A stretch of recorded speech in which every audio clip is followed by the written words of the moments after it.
The idea to explore Montpellier came to me during a late-night research binge 3 weeks ago. An obscure forum post mentioned a town in southern Illinois that had seemingly vanished overnight in the mid-1980s, with no explanation ever provided. I'd been looking for something unique for our next expedition, and this was perfect. A forgotten place with an actual mystery attached. It took some convincing to get the others on board. Dennis was easy. He jumped at anything promising good content for his urban exploration channel. Rebecca wanted historical documentation, which was scarce but intriguing enough to hook her. Victor, our newest addition to the exploration team, needed no persuasion. His enthusiasm for abandoned places bordered on obsession. We left Chicago as the first hint of dawn brightened the eastern sky. Dennis's SUV was packed with camping gear, camera equipment, and enough supplies for a 4-day expedition. The early morning traffic thinned as we headed south, giving way to farmland and eventually the denser woodlands of southern Illinois. GPS says we're still 3 hours out, Dennis announced as we stopped for gas near Carbondale. This would be our last reliable refueling point before heading into more remote territory. Rebecca spread a paper map across the hood of the SUV. "I've marked some alternate routes in case the main road is impassable," she said, tracing her finger along pencil lines.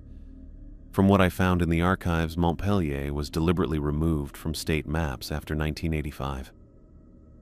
"That's what makes this so perfect," I said, watching Victor load up on snacks from the gas station convenience store. A whole town that officially doesn't exist anymore. The first 2 hours after our stop followed the predictable pattern of most of our exploration trips. Interstate giving way to state highways, then to county roads, with decreasing traffic. We passed through small towns with populations in the hundreds, each one smaller than the last. Then, the landscape changed. Pine trees pressed in from both sides of the increasingly narrow road. The asphalt, once smooth, became patched and cracked until it was more pothole than pavement. "GPS is starting to glitch," Dennis muttered, tapping at his phone mounted on the dashboard. The blue dot representing our location jumped erratically, sometimes placing us miles from any road. "That's why we brought paper maps," Rebecca replied from the back seat, already consulting hers. "Take the next right. It should be about half a mile ahead." The right turn led us onto a road unmarked by any sign, just a gap between the trees that could generously be called a path. The SUV suspension complained as we navigated around the worst of the ruts and holes.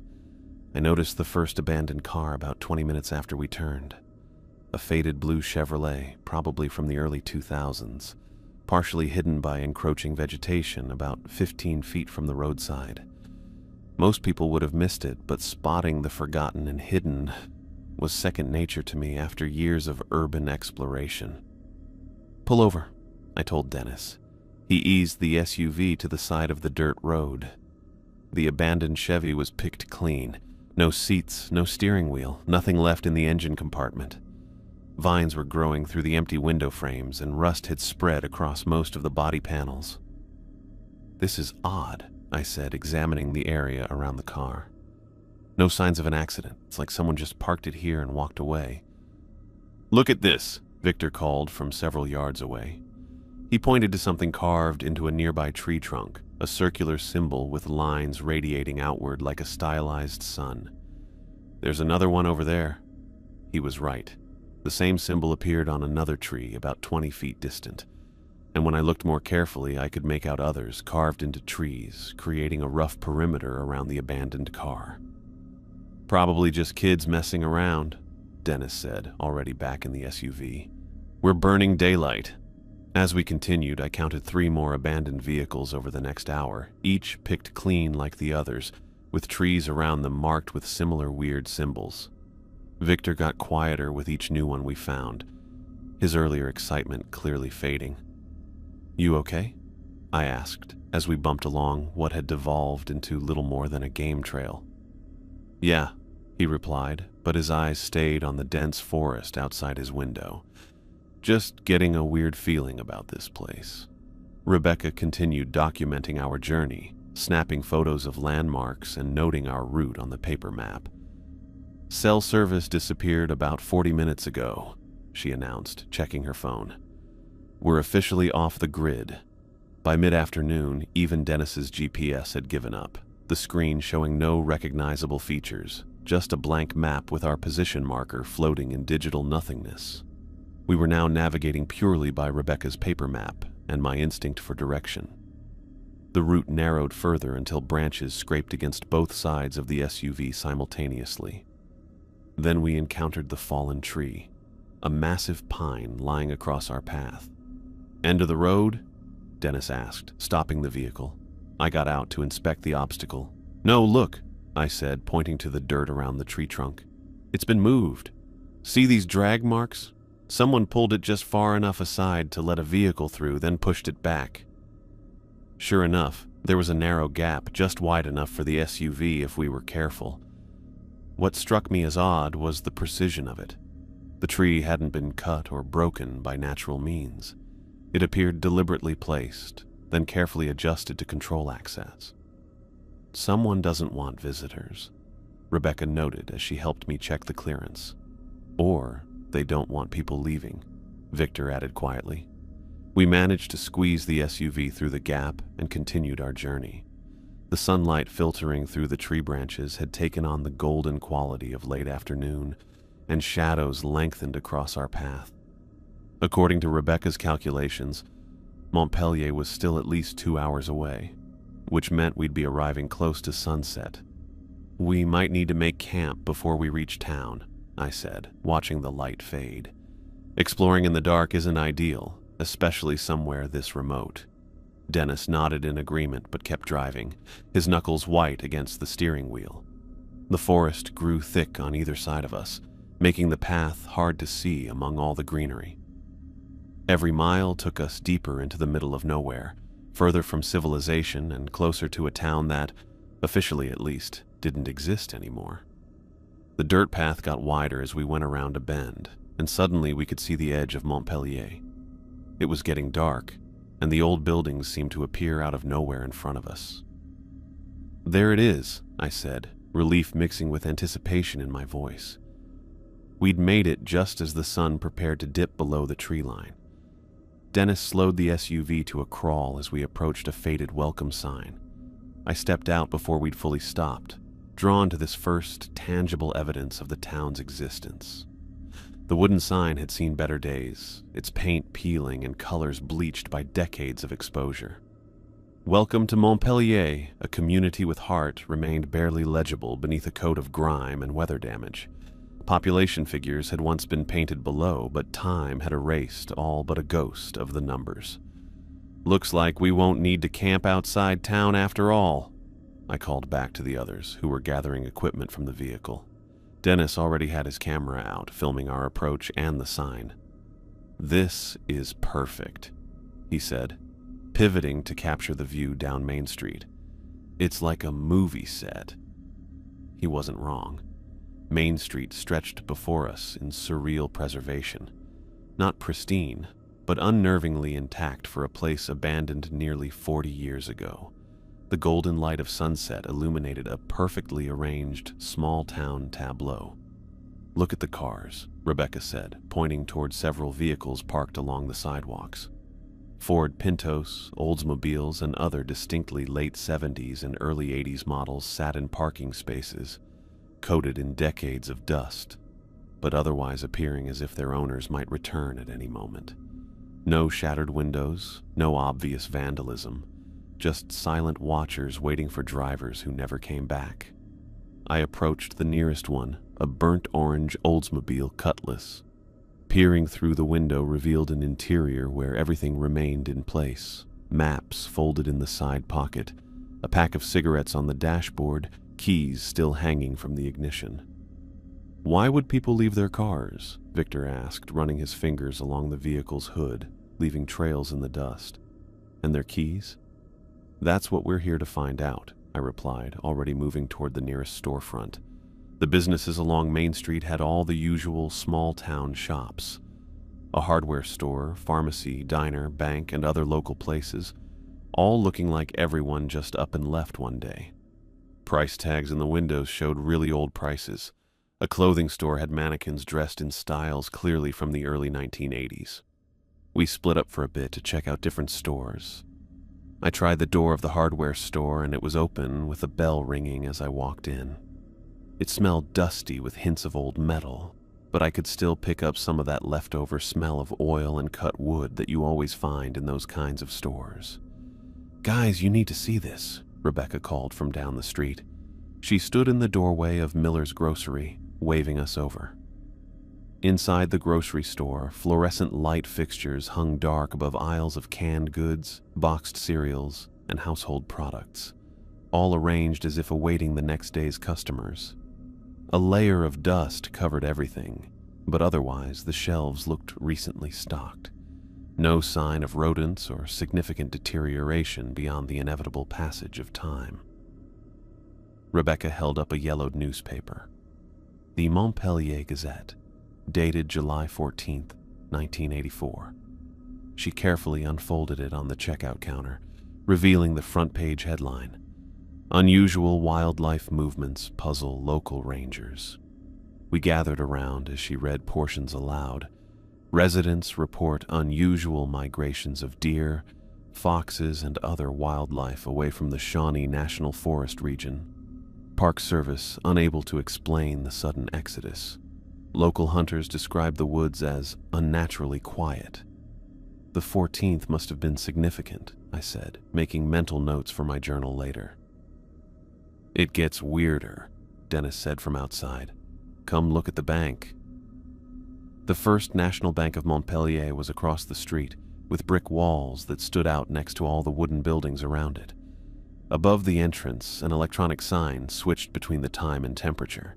6:47 p.m., July 14th, 1984, 75°. "That can't still be running after all this time," Rebecca said, looking at the glowing red numbers. "The power should have gone out decades ago," I agreed, looking up at the utility poles lining the street. Following the power lines with my eyes, I noticed something odd. "That doesn't make sense." "What?" Victor asked, following my gaze. "The power lines. They're not running toward the highway or any neighboring towns. They lead into the forest." I pointed to where the lines converged at the edge of town before disappearing among the trees. Victor nodded, then headed toward a squat brick building with a flagpole out front. "I want to check the post office." The others continued examining the bank's exterior while I followed Victor. Inside the post office, rows of brass P.O. boxes lined one wall, while service counters stood ready behind a wooden partition. Victor walked straight to the wall behind the counter, where a large calendar hung. "July 1984, he said quietly, photographing it with his camera. I moved closer to see what had caught his attention. Each day after the 14th had been circled in red marker. Not just one or two dates, but every single one through the end of the month. "Like a countdown," Victor whispered. "Or a warning." The light outside had dimmed considerably as sunset gave way to dusk. We regrouped on Main Street, sharing our initial findings and planning our next moves. "We should find somewhere to set up for the night," I suggested, checking my watch. "It'll be completely dark soon." As if responding to my words, a soft noise came from above. One by one, the streetlights along Main Street turned on, lighting up the abandoned town with a yellow glow. We froze, staring at what shouldn't be possible. "That shouldn't be happening," Rebecca said, stating the obvious. Dennis recovered first, jogging across the street to the diner. We followed him inside, where he headed straight for a light switch on the wall. With a theatrical flourish, he flipped it upward. Overhead, fluorescent fixtures buzzed to life, revealing red vinyl booths and a long counter with chrome-edged stools. A half-written order pad still sat by the register. Coffee cups hung from hooks, ready for customers who vanished nearly 4 decades ago.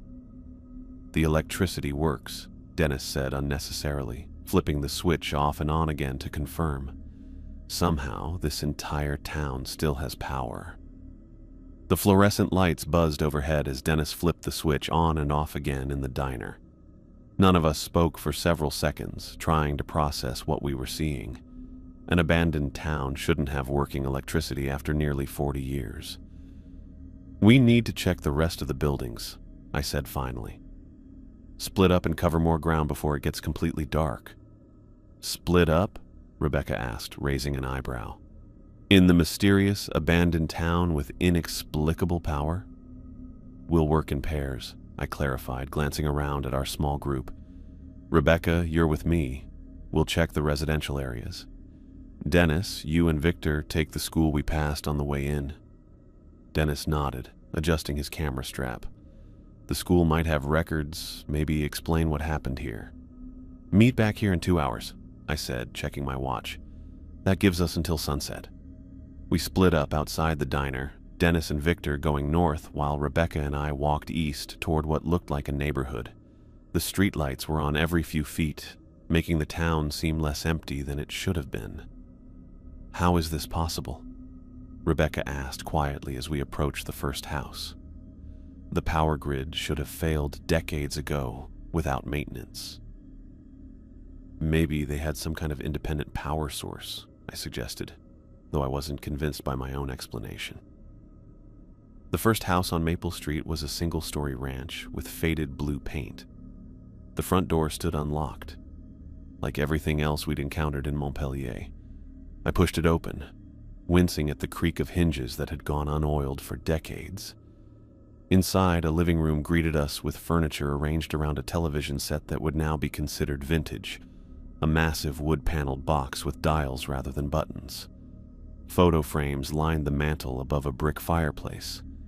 Rebecca moved to examine them while I checked the light switches.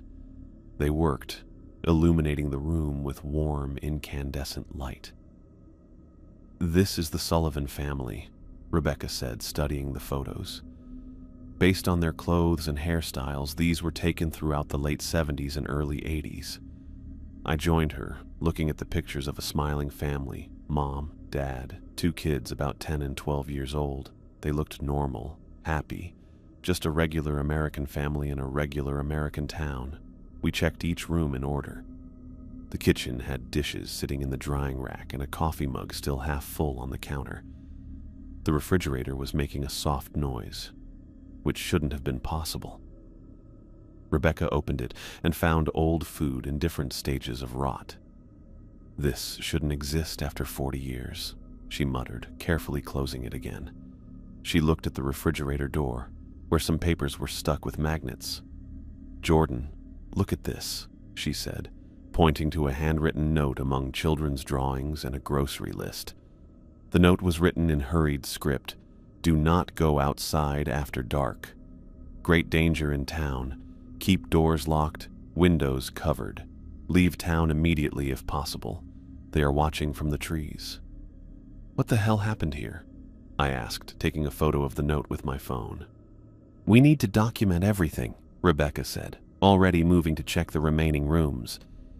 The bedrooms told a similar story of abrupt departure. Closets full of clothes, personal items left on nightstands, beds unmade as if the occupants had just gotten up. In the children's room, a school backpack sat open, homework half completed on a desk. We checked 3 more houses on the same street, finding similar scenes of interrupted daily life. But it was the photos that began to show a pattern. In the 4th house, a 2-story colonial with green shutters, I found a collection of photo albums in the living room bookcase. The earliest was labeled 1980 in neat handwriting. "Rebecca, come look at this," I called. She joined me on the couch as I flipped through the albums chronologically. The first showed typical family events: birthdays, holidays, backyard barbecues. Everyone smiled naturally at the camera. The 1982 album showed subtle changes. In group photos, several people looked distracted, their attention pulled slightly away from the camera. By 1983, the difference was unmistakable. Nearly every photo featured someone looking toward the tree line visible beyond their yard. The expressions had changed too. Furrowed brows, tight lips, concerned eyes. The final album, labeled 1984, contained the most disturbing images. Family photos where everyone, even young children, stared fixedly toward the forest edge. Their expressions ranged from concern to outright alarm. The last dated photo, from July 10th, showed the family standing stiffly on their back porch, all facing the woods with identical expressions of distress. "They were watching something in the forest," Rebecca said, her voice low. "All of them, and whatever it was scared them." "Or drew them in," I added, remembering the power lines we'd seen extending into the trees. We continued our survey of the remaining houses on the block, finding more evidence of hasty departures and similar photographic patterns. In several homes, windows facing the forest had been covered with aluminum foil or blankets nailed to the frames. "Time to meet the others," I said, checking my watch as the shadows lengthened outside. We made our way back to Main Street, both lost in thought about what we'd discovered. Dennis and Victor were already waiting by the diner. Victor perched on a bench while Dennis paced back and forth, reviewing footage on his camera. "Find anything?" I asked as we approached. Dennis looked up, his expression grim. "You could say that." Victor stood, his face paler than usual. "The school was informative." "Let's compare notes inside," I suggested, nodding toward the diner. The sun hung low on the horizon, painting the abandoned town in deepening shades of amber and red. Once inside, we chose a booth away from the windows. Dennis set his camera on the table while Victor pulled out his journal, opening it to fresh sketches he'd made at the school. "You first," I said to Dennis. "The school looks like everyone walked out in the middle of the day," he began. "Half-eaten lunches in the cafeteria, assignments on the blackboards, attendance records open on the secretary's desk. But Victor found something in the principal's office." Victor slid his open journal across the table. He'd copied a page from what looked like an official log. The handwriting got messier with each entry. June 12th, 1984. Several students said they saw people at the edge of the woods during recess. Maintenance checked and found nothing. June 20th, 1984. Mrs. Abernathy spotted something moving outside her classroom windows. Again, they found nothing when they looked. July 2nd, 1984. 3 students didn't come back after the weekend. Parents say they don't know where they are. July 9th, 1984. Weird sounds coming from the woods after dark. 6 more residents gone. July 13th, 1984. They're taking people. God help us. Victor flipped the page to show his sketch of a classroom window. Through it, near the trees, he'd drawn a really tall, thin shadow standing in the woods. "I found this taped to the back of the log," he said, sliding a black and white photograph across the table. The image showed a school playground with children frozen mid-activity. At the edge of the frame, partially hidden by trees, stood what might have been a person, but proportioned wrong, too tall and thin. "We found warning notes in the houses," Rebecca said, bringing out her phone to show the images she'd captured, and family photos showing everyone growing increasingly fixated on the forest. "Something was watching them from the trees," I summarized, "and then people started disappearing. And on July 14th, the day after that final log entry, the entire town vanished," Rebecca finished. The sun was going down, making the diner pretty dark through the windows. None of us had turned on the lights inside, and the growing darkness suddenly felt heavy and uncomfortable. "I don't think we should stay in town tonight," I said, watching the deepening shadows outside. "Let's camp by the vehicles outside the town limits." No one argued. We gathered our equipment quickly and drove the short distance back to where the road entered Montpellier. About a quarter mile outside town, we found a suitable clearing with good visibility in all directions. Dennis immediately began setting up his equipment. "I'm putting motion sensors around our perimeter," he explained, placing small devices at regular intervals. "If anything comes near our camp during the night, we'll know." "Smart," I said, helping Rebecca with the tents. Victor sat on a log at the edge of our campsite, his journal open but untouched. His fingers trembled slightly as he stared toward the distant town lights. "You okay?" I asked, approaching him. "Yeah," he said too quickly. "I'll take first watch." I studied him for a moment. Victor looked stressed, eyes darting toward the tree line every few seconds, but he seemed determined. "All right," I agreed. "Wake Dennis for second watch in 4 hours." Rebecca joined us, her sleeping bag tucked under one arm. "Notice anything?" she asked quietly. I paused, listening. The forest surrounded us completely, yet no sound broke the stillness. No crickets chirped, no owls called, no small creatures rustled in the underbrush. "It's completely silent," Rebecca continued when I didn't respond. "No insects, no birds, nothing. The wind isn't even moving the branches," Victor added, glancing up at the perfectly still trees surrounding our clearing. I'd been in lots of abandoned places over the years, old buildings, empty towns, even deserted islands. Each one had its own vibe, its own leftover traces of people, but this place was different.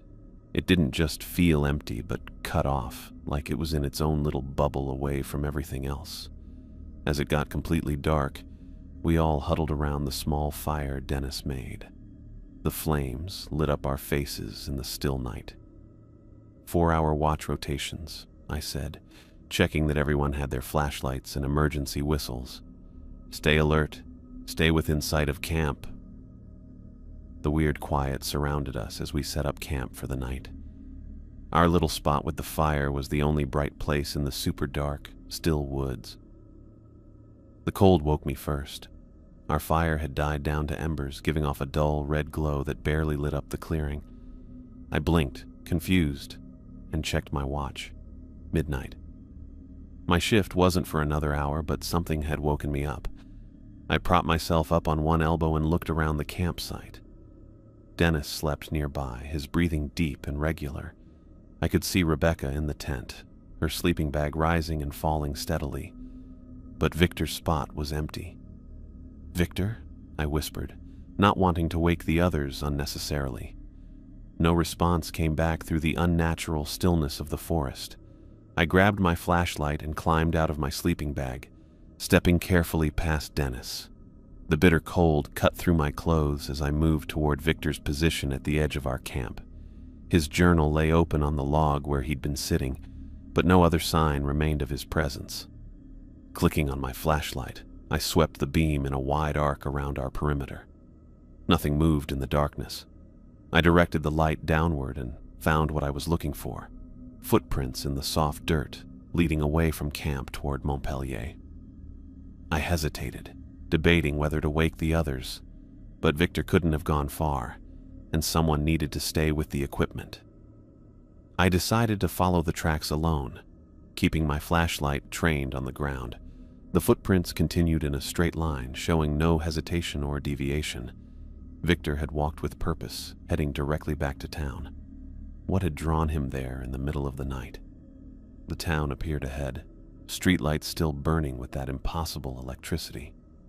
I followed Victor's tracks past the welcome sign and down Main Street, my flashlight bouncing on the ground as I walked. The tracks stopped in the center of the street. I raised my light and found Victor standing perfectly still, facing the forest edge beyond the last row of buildings. His back was to me, arms hanging limply at his sides. "Victor," I called quietly, approaching him. "What are you doing out here?" He didn't turn or acknowledge me. When I got closer, I saw his eyes were open but empty, locked on the tree line. His face was blank, mouth hanging slightly open, his breath making little fog clouds in the cold night. "Victor," I repeated, touching his shoulder. "It's Jordan. Let's get back to camp." His head turned toward me like a robot, but his eyes didn't follow. They stayed blank, like he was staring right through me instead of at me. "They're calling from between the trees," he said, his voice flat and emotionless. "They want to show us." I felt a shiver that wasn't from the cold night air. "Who's calling, Victor? There's no one there." Before he could answer, we heard something in the dead, quiet town. A weird, scraping noise like huge metal pieces being dragged over pavement. It came from the woods right in front of us, then started moving along the edge of the trees. I pointed my flashlight at the noise, but I could only see a few feet into the thick forest before it was too dark to make anything out. The scraping kept going, moving to our right. then behind us, then left, like whatever it was going in a circle around us, but staying back in the trees. "We need to get back to camp," I said, gripping Victor's arm. He remained unresponsive, his eyes still locked on the forest. The scraping noise intensified, seeming to originate from multiple directions simultaneously. It was impossible to track, impossible to locate, as if the entire forest had become the source. Footsteps pounded the pavement behind us. I turned to see Dennis and Rebecca running toward us, their own flashlights cutting erratic paths through the darkness. "What the hell is that noise?" Dennis asked, breathing hard as he reached us. The scraping grew louder, as if responding to his question. "I don't know," I answered. "I woke up and found Victor missing. He was just standing here when I found him." Rebecca moved directly in front of Victor, placing herself between him and the forest. "Victor," she said firmly, taking his face in her hands. "Victor, look at me." His eyes remained vacant, fixed on some point beyond her. The scraping changed pitch, rising to a painful whine, then dropping to a low, resonant groan that I felt in my chest more than heard with my ears. Rebecca shook Victor, her movements gentle but insistent. "Victor!" Something in her voice seemed to reach him. He blinked rapidly, his eyes finally focusing on her face. Confusion replaced the blank expression. "Rebecca?" he asked. "What's happening? Why are we in town?" "You tell us," I said. "You walked here in the middle of the night, don't you remember?" He shook his head, looking around as if seeing our surroundings for the first time.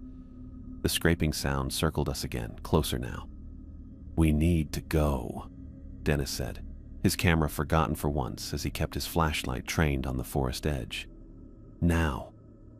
No one argued. I took Victor's arm and guided him back the way we'd come, following our combined tracks in the dirt. The sound followed us, maintaining a consistent distance as we hurried back toward camp. "What is that?"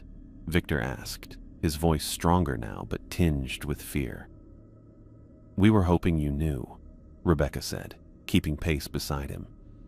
The way back felt twice as long as when I first chased after Victor. The scraping noise never stopped, coming from different spots but never getting closer or falling behind. It followed us perfectly, like it was matching our speed. When we got back to camp, Dennis right away started the fire again, making it bigger than before.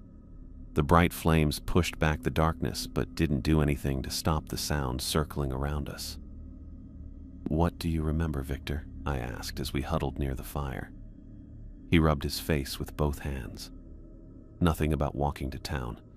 The last thing I remember is taking first watch, then Dennis relieving me."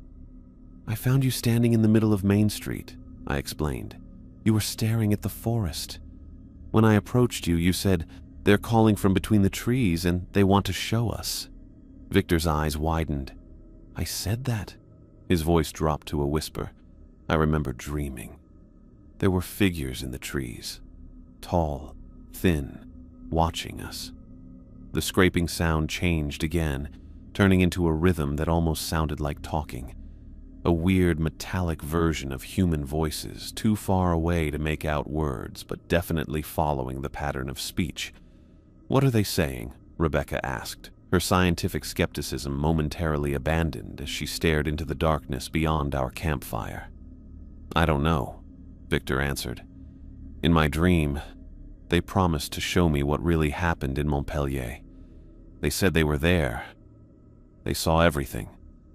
We stopped talking and listened to the weird noises around our camp. Nobody wanted to go check what it was. We just put more wood on the fire and took turns staying awake. 2 people watching at all times, keeping an eye on the darkness in every direction. The scraping kept going all night, sometimes getting so quiet we could barely hear it, other times getting so loud we couldn't even talk. It stayed the same distance away, never coming closer but never really going away either. The voices still didn't make sense, sounding almost like real words, but turning into gibberish whenever we tried to focus on them. It took forever for morning to come. As the first bit of light came through the trees, The sounds slowly stopped, disappearing with the night. By the time the sun was up, the forest was quiet again, that same weird quiet from before, with no birds or bugs or wind. We all sat around the dying fire, tired as hell, looking at each other with bloodshot eyes. "What happened last night?" Dennis finally asked, looking between Victor and me. "I don't know," I admitted. "But whatever it was trying to communicate." The rising sun brought no comfort after our night of strange sounds. Morning came with an orange glow that spilled between the trees, though the unnatural silence persisted. No birds announced the new day. Dennis had fallen asleep during his watch, his camera clutched to his chest like a security blanket. I hadn't found the courage to close my eyes after what we'd experienced. I stood, stretching muscles that protested after hours of tension.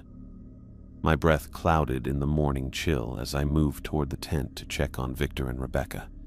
"Hey, time to get up," I called, unzipping the entrance flap. The tent was empty. Their sleeping bags lay open, personal items scattered around them as if they'd been interrupted mid-sleep. My pulse.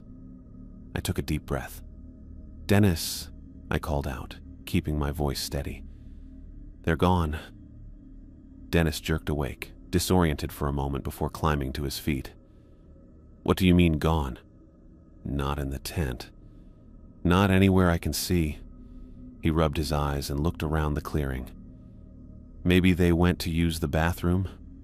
Both of them? Without saying anything?" We called their names, but our voices disappeared into the thick forest around us. Nobody answered in the quiet. I found Victor's journal open on his sleeping bag. I picked it up and saw his last entry. The handwriting was messy and rushed. July 17th, 3:47 a.m. They're waiting at the tree line. I must join them. I know what happened now. What will happen? History doesn't repeat, it overlaps. Rebecca understands too. Under the writing, he'd filled the page with detailed drawings of super tall, skinny figures with arms and legs that bent in weird ways.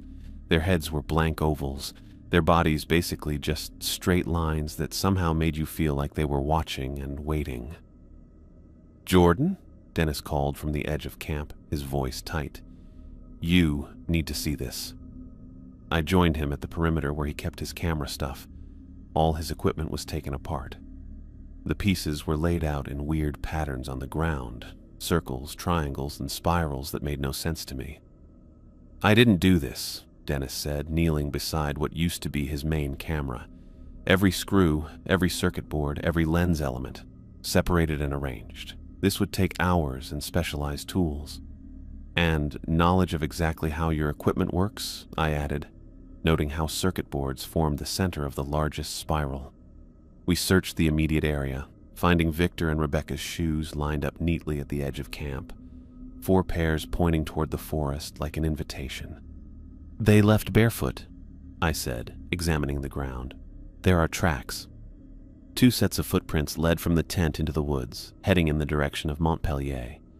Dennis gathered his remaining intact camera while I grabbed my backpack with water and emergency supplies. We followed the tracks through the underbrush, noting how direct and purposeful they appeared. No wandering, no hesitation, just a straight line toward town. About 50 yards in, I stopped abruptly. "The tracks end here," I said, kneeling to examine the forest floor. Both sets of footprints just stopped in the middle of a step, like Victor and Rebecca had just disappeared while walking. There weren't any marks showing they'd jumped or been pulled away. The dirt around their last footprints wasn't messed up at all. "That's not possible," Dennis whispered, filming the bizarre scene. I stood and surveyed our surroundings, trying to make sense of what we were seeing. A flash of silver caught my eye, something hanging from a nearby tree branch. "Rebecca's necklace," I said, approaching the pine tree where it dangled. The vintage compass pendant swung gently, though I felt no breeze. Dennis joined me, his camera focused on the necklace. "She never takes this off. Her grandfather gave it to her."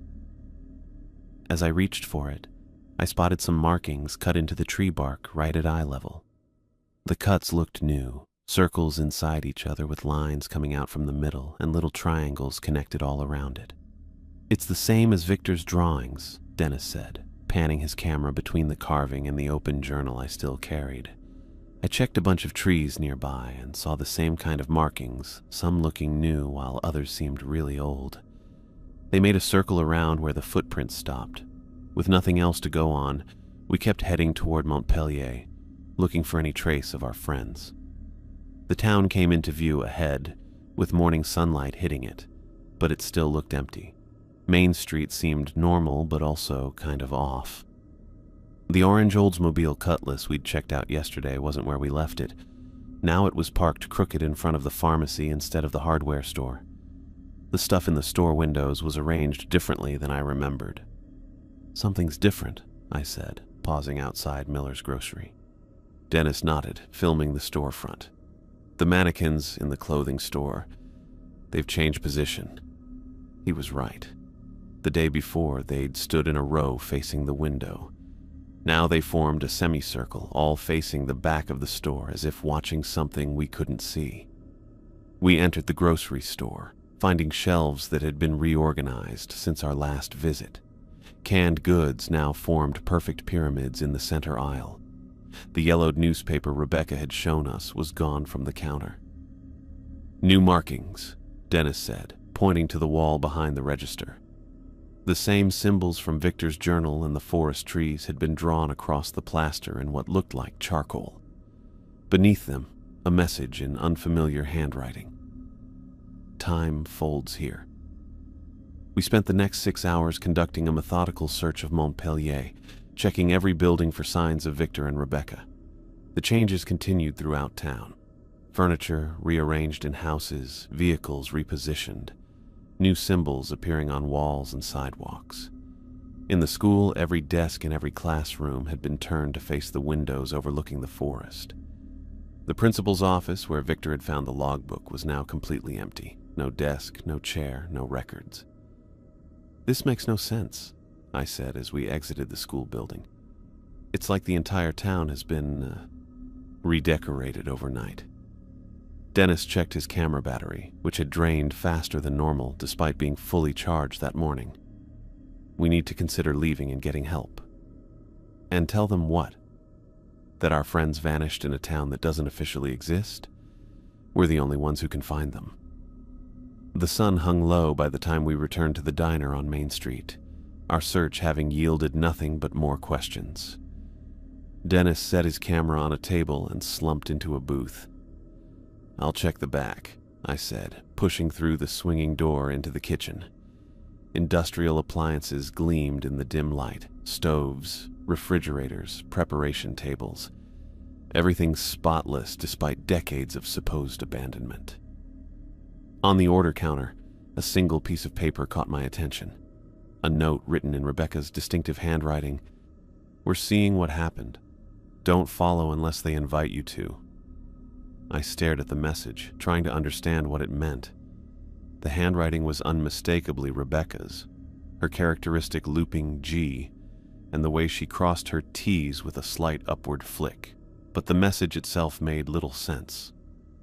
"Dennis," I called, returning to the dining area with the note.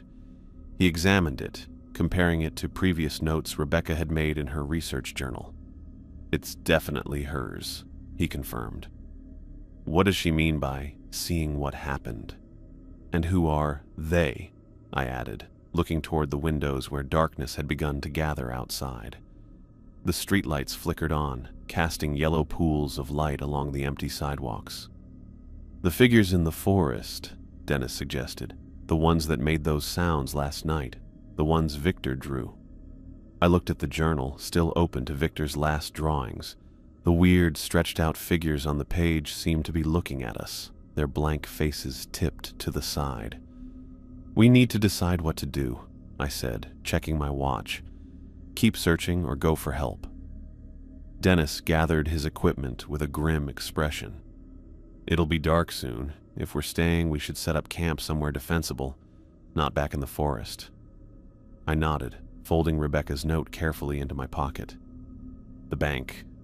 It has fewer windows than most buildings, and only one entrance we'd need to monitor. As we stepped outside, the streetlights clicked on. Main Street looked way different at night, empty and quiet compared to earlier. The sun was almost gone now, and I could see the dark line of trees at the edge of town. Light filtered through the bank's heavy front doors when I woke. Dennis sat propped against the teller counter, his camera in his lap, eyes red from keeping watch most of the night. We'd barricaded ourselves inside First National Bank of Montpellier after finding Rebecca's note, taking turns monitoring the single entrance while the other tried to sleep. "Anything?" I asked, my voice hoarse from the dry air. Dennis shook his head. "Not a sound all night. No more scraping noises, no movement outside." I pulled myself up, muscles aching from sleeping on the hard marble floor. The bank's electronic sign continued its impossible loop. 6:47 p.m., July 14th, 1984, 72-degree hours. After another hour of searching the bank for any clues about Victor and Rebecca, we gathered on the front steps to make a decision. "We can't find them on our own," Dennis said, checking his equipment bag. "We need to get help." I nodded. The morning sun did nothing to dispel the town's emptiness. "We'll leave supplies and maps at camp in case they return, then drive out and contact authorities." By noon, we had packed our remaining gear into Dennis's SUV. I left Victor's journal open on his sleeping bag with a note explaining our plan to return with help.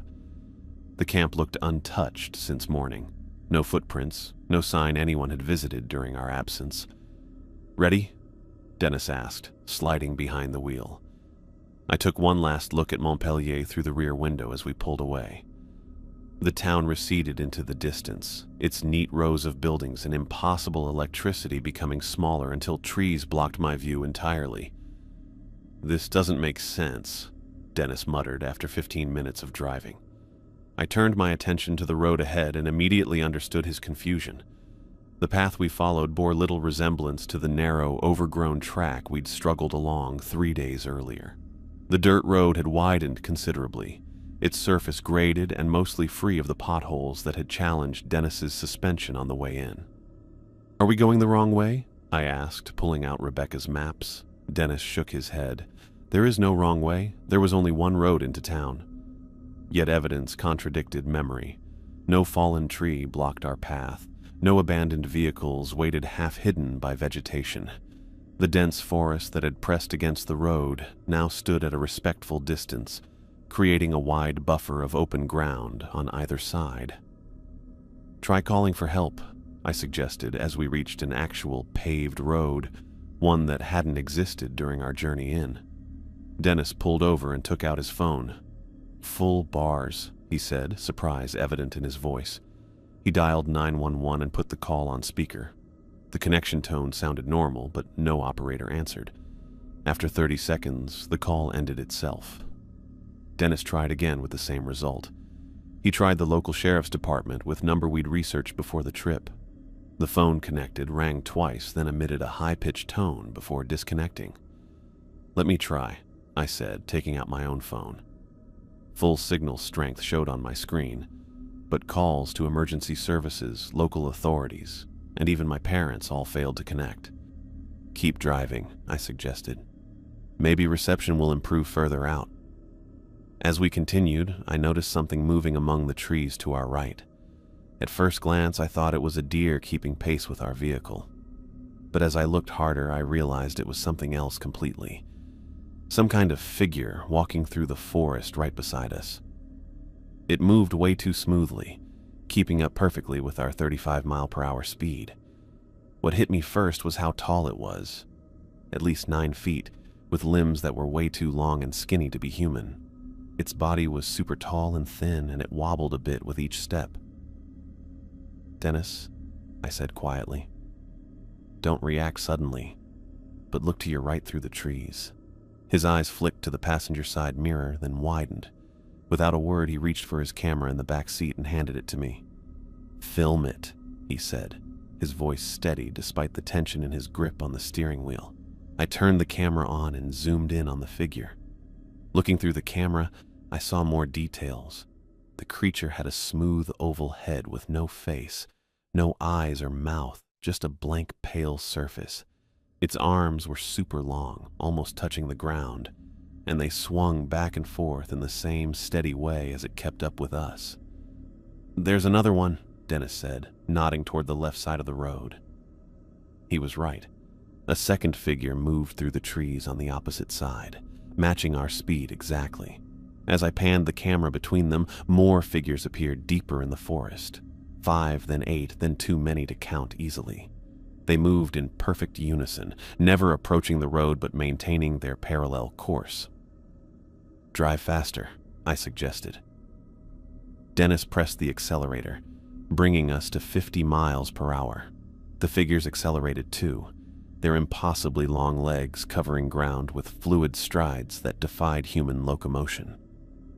At 70 miles per hour, they still matched us, moving between trees with unnatural precision.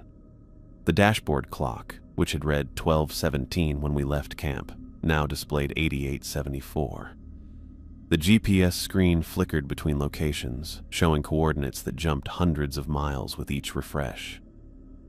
"Something's wrong with the car," Dennis said as the engine began to sputter. The radio turned itself on, cycling through frequencies before settling on static. Through the white noise, I caught fragments of voices, brief snatches of conversation that might have been Victor or Rebecca, though I couldn't make out the words. Dennis pulled off the highway onto a wider road that the GPS momentarily identified as State Route 13. The figures in the forest vanished as we reached more populated areas.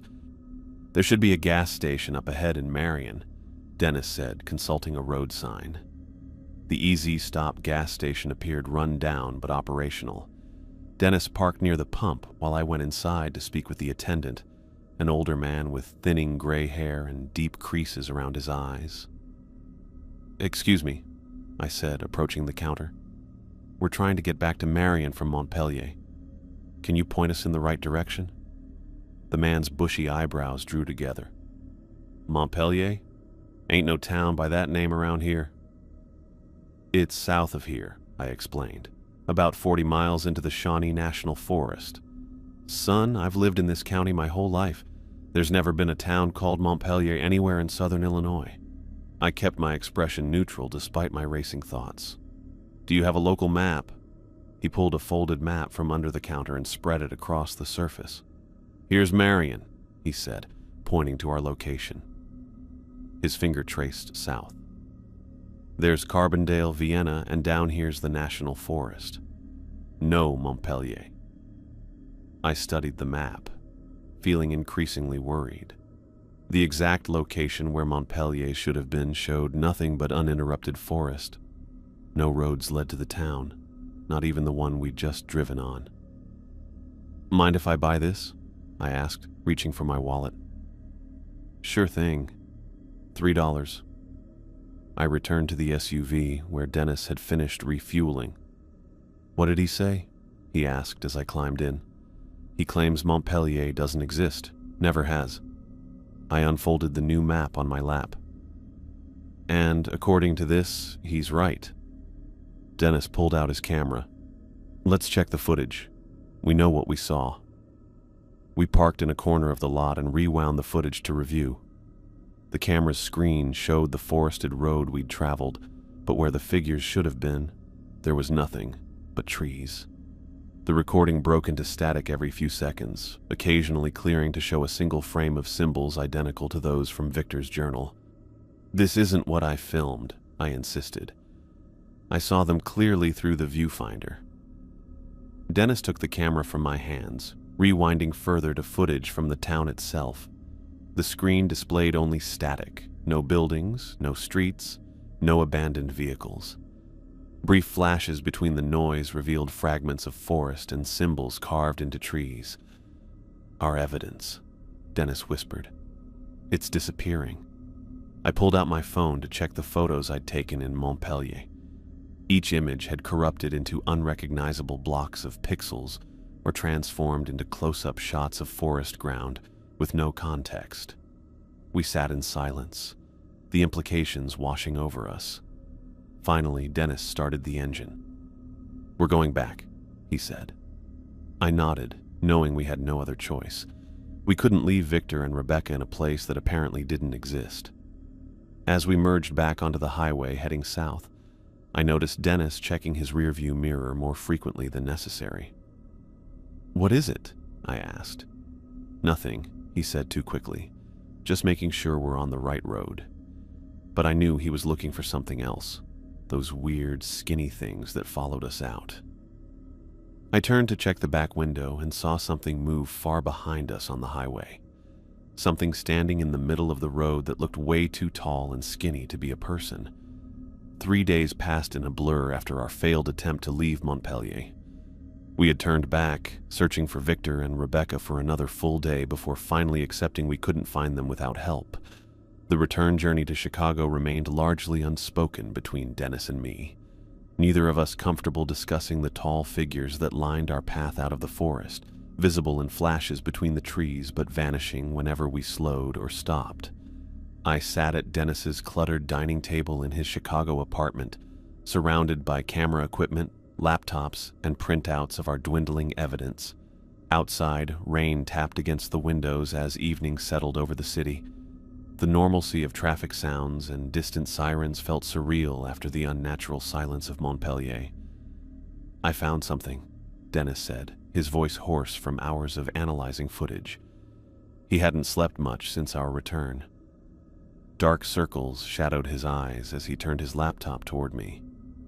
On screen played footage from our first day in Montpellier, the initial walk down Main Street. "Watch the pharmacy window as we pass," he instructed, pointing to the upper corner of the frame. I leaned forward, squinting at the image. As our past selves walked down the sidewalk, something moved behind the glass.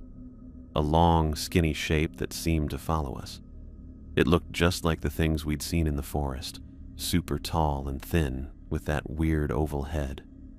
"I never saw that when we were there," I said. Dennis nodded with a serious look.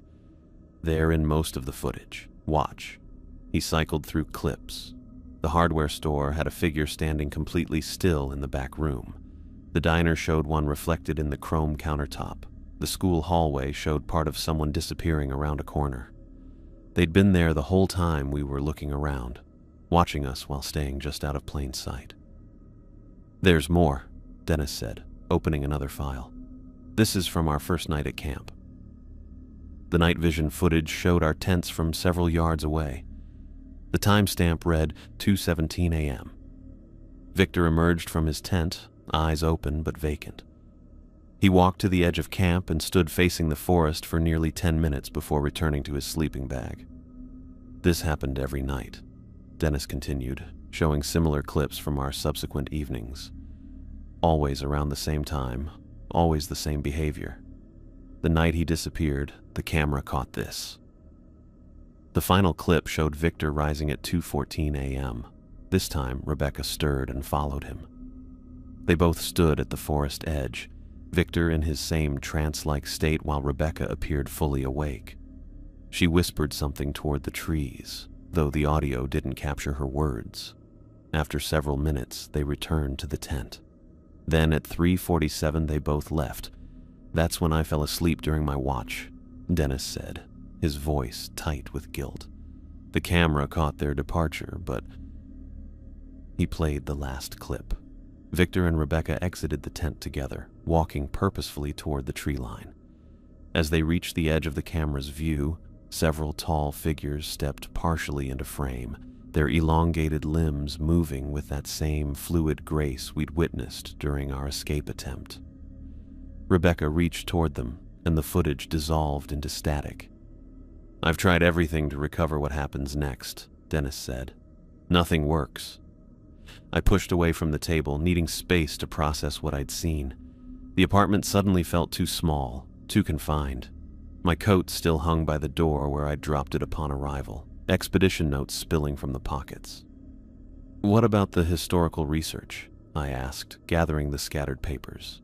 Dennis gestured to his bulletin board. He'd printed newspaper articles, maps, and public records covering southern Illinois from 1980 to 1985. Red string connected related items in a web of associations. No official record of a town called Montpelier ever existing in Illinois, he explained. No incorporation documents, census data, nothing. But I found these. He handed me photocopies of newspaper clippings from regional papers dated summer 1984. Headlines jumped out. Unexplained departures puzzle authorities, and Southern Illinois communities report missing residents.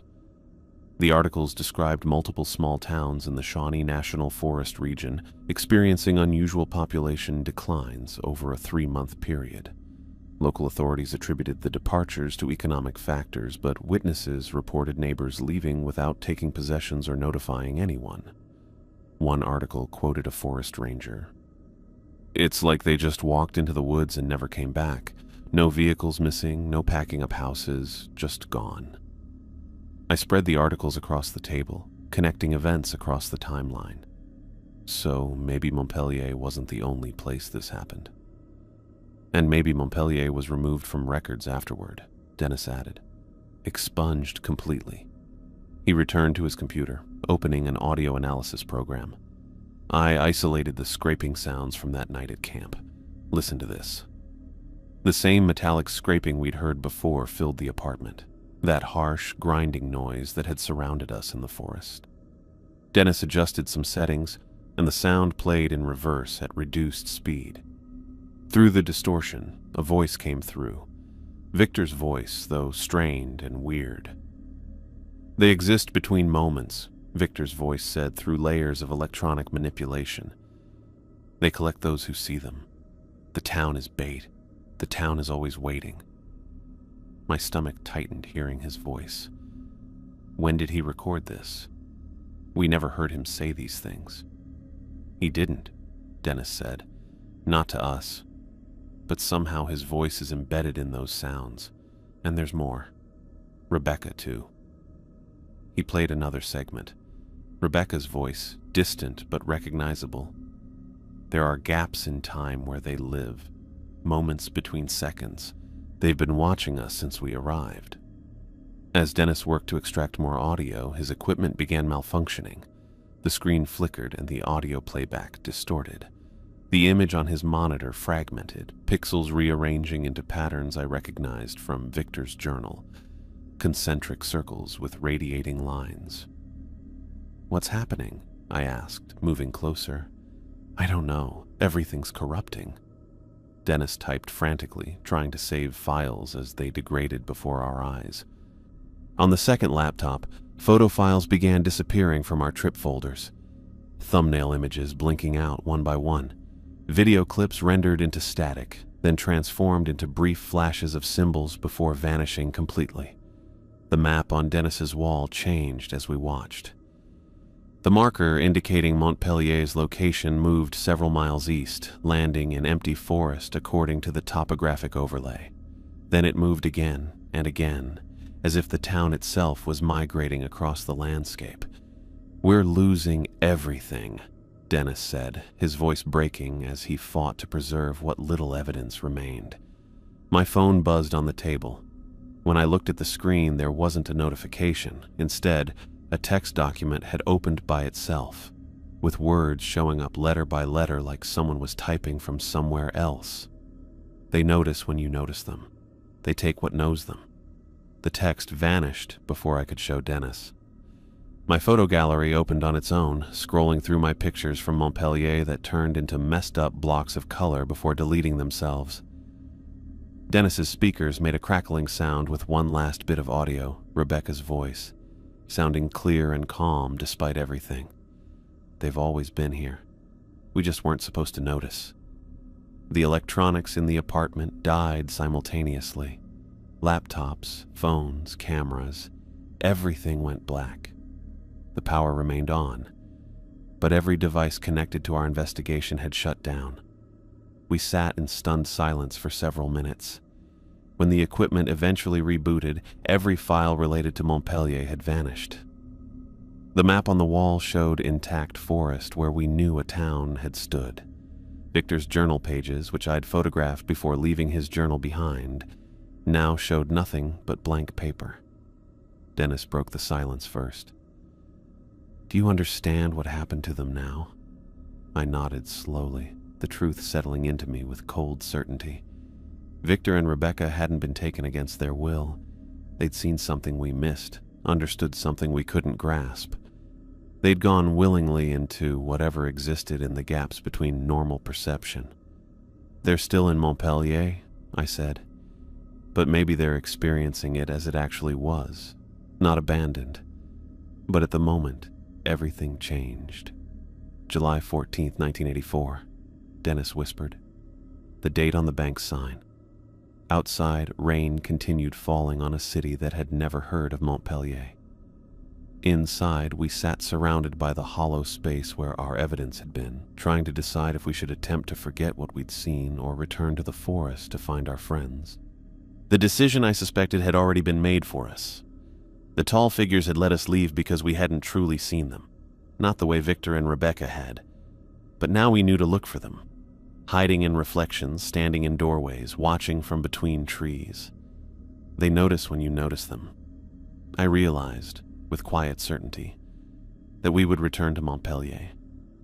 Not immediately, not recklessly, but eventually. The compulsion would grow until we had no choice. The town that didn't exist would call us back, just as it had called Victor and Rebecca into the forest. When Dennis looked up from his empty computer screen, I saw in his eyes that he understood this too.